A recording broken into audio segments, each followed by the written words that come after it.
வணக்கம். நம்முடன் இன்று இணைந்திருப்பவர் நாச்சியப்பன் ஐயா அவர்கள். இவர் ஆன்மீக பிரிவின் மாநில தலைவர். அவர் நம்முடன் இணைந்திருக்கிறார். சார் வணக்கம் சார். உங்களை வரவேற்பதில் பெருமிதம் அடைகிறோம். வணக்கம் சுபா, எப்படி இருக்கீங்க? சார் அருமையா இருக்கும் சார். சார் முதல்ல 2 விஷயங்கள் ரொம்ப உங்ககிட்ட கேட்கணும்னு நாங்க வெயிட் பண்ணிட்டு இருக்கோம் சார். ஒன்று இன்று தமிழ்நாடு முழுவதும் பேசப்படும் ஒரு விஷயம். முன்னாடிலாம் 10 ரூபா டாஸ்மாக் இருந்ததே, கள்ளச்சாராயம் குடித்து மரணம், அதெல்லாம் கேள்விப்பட்டோம்.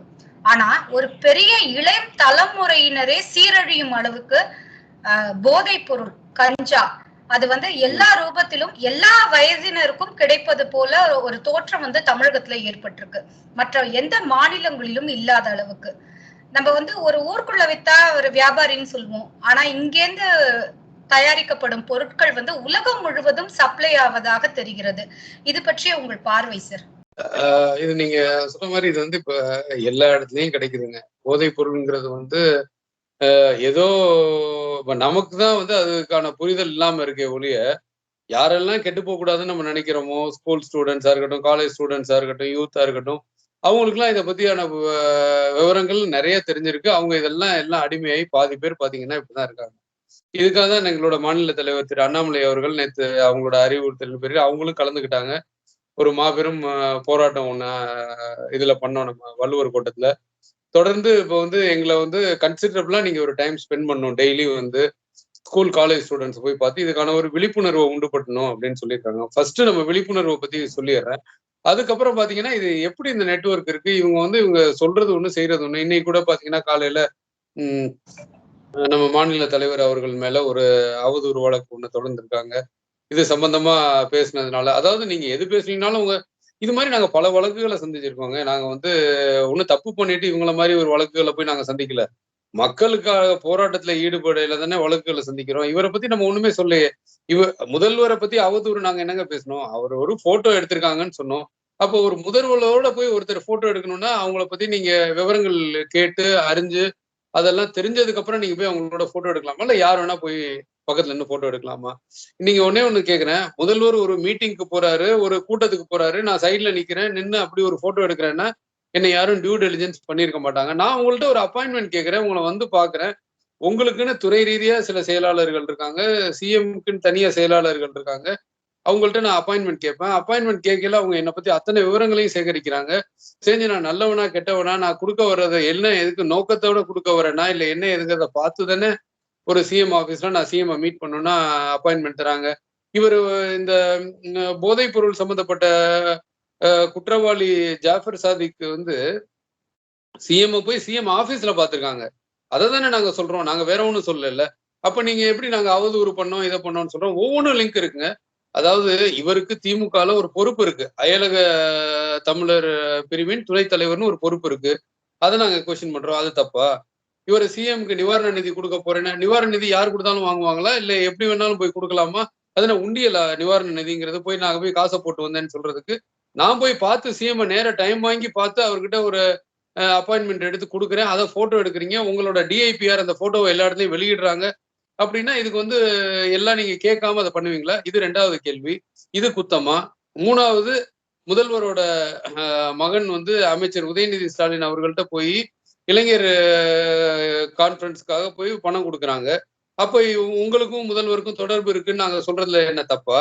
அதுக்கப்புறம் அவங்க குடும்பத்தை சேர்ந்தவர்கள் அவர்களோட சேர்ந்து வணிகத்துல ஈடுபடுறாங்க, பட தயாரிப்புல ஈடுபடுறாங்க. இதெல்லாம் இருக்குல்ல, இதெல்லாம் நாங்க கேட்கிறோம். எங்களோட கேள்வி நீங்க பதில் தானே சொல்லணும். கேள்வி கேட்டதே தப்புன்னு சொல்லி திருப்பி நீங்க எங்க மேல கேச போட்டீங்கன்னா அப்ப நீங்க எங்களை பயமுறுத்த பாக்குறீங்க. இது நாங்க அதாவது நீங்க வேற என்னத்தையோ ஊழல் பிரச்சனை அது இதுன்னா கூட நாங்க இவ்வளவு ஒரு ஊழல் பிரச்சனையில போய் மாட்டினாவே போராட்டம் பண்ற ஒரு காரணத்துல அத்தனை இளைஞர்களையும் அத்தனை யூத்தும் பாத்தீங்கன்னா இப்ப எல்லா இடத்துலயும் போதை பொருளுங்க எல்லா லெவல்லையும் கிடைக்குது.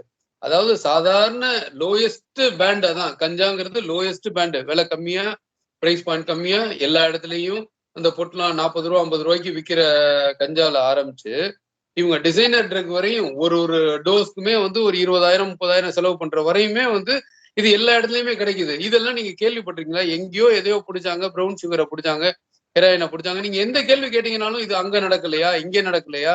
அதுல நீ நடந்ததுக்கு பதில் சொல்லுன்னா நாங்க கேட்கிறோம். இங்க நடந்ததுக்கு பதில் சொல்லுங்க. அதுக்கு நீங்க என்ன ஆக்ஷன் எடுத்தீங்க, நீங்க அதுக்கு என்ன பதில் சொல்றீங்கன்னா நம்ம கேட்கிறோம்.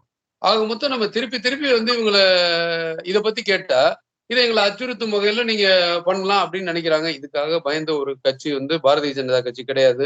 நாங்க இதை விட போறது இல்ல. இப்ப எங்களோட மாநில தலைவர் சொல்லியிருக்க மாதிரி இதுக்கான ஒரு அவேர்னஸ் கேம்பெயின் எடுத்துட்டு போய் ஊர் ஊரா கிராமம் தோறும் நாங்க பண்ண போறோம். ஏன்னா அவ்வளவு பேரும் பாதிக்கப்படுறாங்க. அவ்வளவு வீட்டுல இருக்க அம்மா எல்லாம் வந்து பாத்தீங்கன்னா குழந்தைகள் சேஃபா ஸ்கூல்ல இருக்காங்களா, சேஃபா வீட்டுக்கு வருவாங்களா, அவங்க யாரோட பழகுறாங்க, அவங்க எந்த கடையில போய் நிக்கிறாங்க, என்ன வாங்குறாங்க, ஒண்ணுமே புரிதலே இல்லாம தான் இருக்காங்க. இப்ப ஒண்ணுமே புரியல யாருக்கும். இது வந்து ஒரு சாதாரண விஷயம் கிடையாதுங்க. இவங்க நினைக்கிற மாதிரி இதை கடந்து போக முடியாது. இது வந்து ஒரு பூதாகரமான விஷயம். இது பயங்கரமான நெட்வொர்க். இன்னைக்கு பாத்தீங்கன்னா அடுத்த ஒரு விஷுவல் வருது. என்னன்னா டத்தோ மேலிக்ங்கிறவரை வந்து இவங்க போயிருக்கையில பார்த்தாங்கன்னு சொல்றாங்க. அவரு டத்தோ மேலிக் மலேசியால எந்த முக்கியஸ்தர்கள் போனாலும் பாக்குறது வைக்கிறதுல ஒண்ணுமே கிடையாது. அவரு எதுக்கு இன்வெஸ்டார் மீட்டிங்ல கூப்பிடப்பட்டார்? அதை சொல்லணும் எங்களுக்கு. ஏங்க நீங்க வந்து அவர் இப்ப என்னத்தை இன்வெஸ்ட் பண்ணாருங்க கொண்டு வந்து தமிழ்நாட்டுக்கு, இல்ல என்ன இன்வெஸ்ட் பண்ண போறாரு? அவர் மேல இவ்வளவு பெரிய ஒரு சார்ஜ் இருக்கு. அத வந்து நீங்க அதாவது அவர் ஒரு டத்தோ மேலிக்ங்கிறதுனால நம்ம கண்ட்ரி நாட்டுல இருந்து யார் போனாலும் அவங்கள பார்க்கலாம்னாலும் இந்த கான்டெக்ட்ல இன்வெஸ்டர் மீட்டிங்ல அவருக்கு என்ன வேலை? அவருக்கும் வந்து இப்ப இந்த ஜாஃபர் சாதிக்குமான தொடர்பை சொல்றாங்க எல்லாருமே. அவர் தான் அவரோட இந்த தொழில்ல குருன்னு சொல்றாங்க. அப்புறம் டைரக்டர் அமீருக்கும் அவருக்கும் உள்ள தொடர்பை சொல்றாங்க. அப்புறம் இவரோட தம்பியை பாத்தீங்கன்னா இந்த ஜாஃபர் சாதிக்கோட தம்பியை பாத்தீங்கன்னா முகமது சலீம் சொல்லிட்டு அவர் வந்து விசிகேல இருக்காரு. இப்படி ஒண்ணுக்குள்ள ஒண்ணு இருக்கையில நீங்க இதை சாதாரணமா விட்டுற முடியுமா? யாரோ ஒருத்தன் வந்தான், அவன் எடுத்துட்டு வந்தான் போதைப் பொருள், அவனை பிடிச்சாச்சு, நாங்க அவனை ஜெயில போட்டு அந்த கதையை முடிச்சிடலாம் அப்படின்னு முடிக்க முடியுமா சொல்லுங்க? இப்ப கண்டிப்பா மாட்ட போறாங்க. இப்ப பாத்தீங்கன்னா அடுத்தடுத்து என்சிபி இறங்கியிருக்காங்க, ஒவ்வொன்னா இன்வெஸ்டிகேட் பண்றாங்க, புது புது ஆட்களா வந்திருக்காங்க. ஏன்னா உதயநிதி ஸ்டாலின் அவர்களோட பவுண்டேஷனுக்கு பணம் டிரான்ஸ்பர் பண்ணிருக்காங்கன்னு சொல்றாங்க. அப்போ வந்து நீங்க சாதாரணமா ஒரு பணத்தை அது அது 50 ரூபாயா இருக்கட்டும், 1 லட்சமா இருக்கட்டும், 7 லட்சமா இருக்கட்டும், நீங்க துணிச்சலா அதை ஒரு டிரான்ஸ்பர் பண்றதுக்கு அலோவ் பண்ணீங்கன்னா அப்ப அதுல வேற என்னென்ன டிரான்சாக்ஷன் இருக்குங்கிறத கண்டுபிடிக்கலாம்ல. எங்களுக்கு தெரியாம ஒருத்தர் டிரான்ஸ்பர் பண்ணாருன்னு நீங்க சொல்ல முடியாதுல்ல. உங்க ஃபவுண்டேஷனோட அக்கௌண்ட் டீடைல் அவருக்கு கொடுத்து அவரை டிரான்ஸ்பர் பண்ணலாம்னு சொன்னாக்க அப்ப நீங்க பேங்க்ல போய் அவ்வளவு டீடைலும் எடுக்கலாம்ல. அதாவது நீங்க ஒண்ணு புரிஞ்சுக்கங்க. ஒருத்தர் இன்னொருத்தருக்கு பணம் கொடுத்தாருன்னா அதோட என்ட்ரி 5 இடத்துல இருக்கும். அவர் ஒரு பேங்க், இவர் ஒரு பேங்க், அப்ராட்ல இருந்து பணம் வந்ததுன்னா. சோ ஆக மொத்தம் இவங்க நெட்வொர்க் வந்து ரொம்ப பெருசுங்க. நம்ம நினைக்கிற மாதிரி ஒரு சாதாரண நெட்வொர்க் கிடையாது. இந்த நெட்வொர்க்கு இவ்வளவு ஸ்மூத்தா வெல் ஆயில்டா இந்த பிசினஸ் இவங்க இவ்வளவு நாள் பண்றாங்கன்னா அதுக்கு இந்த அரசாங்கத்தோட தொடர்பு இல்லாம பண்ண முடியாதுங்கிறது எங்களோட ஆணித்தனமான கருத்து. நாங்க அதை வலியுறுத்தி நாங்க பேசிக்கிட்டு இருக்கோம் இன்னைக்கு. இதுக்கான விழிப்புணர்வை தொடர்ந்து நாங்க மக்கள் மத்தியில எடுத்து சென்றுகிட்டு இருக்கோம். இது எங்க மாநில தலைவரோட அறிவுறுத்தின்படி ஊர் ஊரா இப்ப இதை எடுத்துட்டு போய் நாங்க பண்ண போறோம்.